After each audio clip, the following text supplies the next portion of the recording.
ಚಟ್ನಿ ಒಳ್ಳೆ ಕಾಂಬಿನೇಷನ್ನು. ನಾನು ಇಲ್ಲಿ ಮೊದಲಿಗೆ ತೆಂಗಿನಕಾಯಿ ತುರಿ ಒಂದು ಸ್ವಲ್ಪ ತೊಗೊಂಡಿದ್ದೀನಿ, 1 ಕಪ್ ಆಗೋಷ್ಟು. ಮತ್ತು ಸ್ವಲ್ಪ ಕಡಲೆಪಪ್ಪು ತೊಗೊಂಡಿದ್ದೀನಿ. ಮತ್ತು ರುಚಿಗೆ ತಕ್ಕಷ್ಟು ಉಪ್ಪು.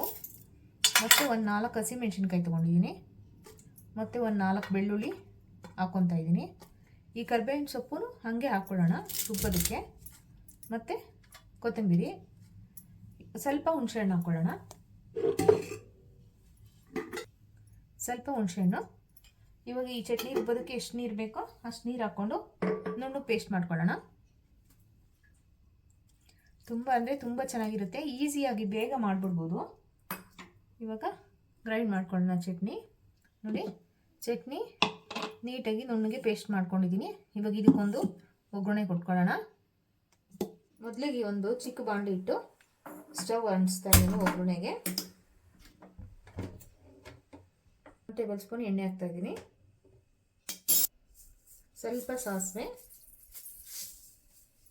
ಮತ್ತು ಸ್ವಲ್ಪ ಜೀರಿಗೆ, ಸ್ವಲ್ಪ ಒಂದು ರೆಕ್ಕೆ ಕರಿಬೇವು ಹಾಕ್ತಾ ಇದ್ದೀನಿ.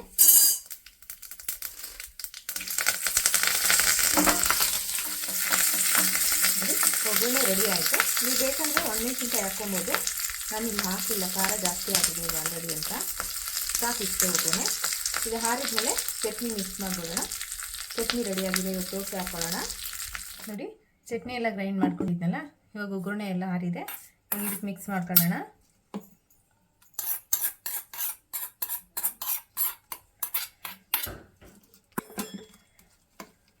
ನೋಡಿ, ಇದು ಕಡೆ ಬಿಸಿ ಬಿಸಿ ದೋಸೆ ರೆಡಿಯಾಗಿದೆ.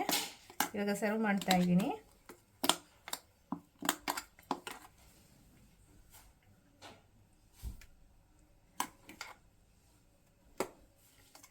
ರಾಗಿ ದೋಸೆ ಜೊತೆ ಈ ಚಟ್ನಿ ಒಳ್ಳೆ ಕಾಂಬಿನೇಷನ್ನು.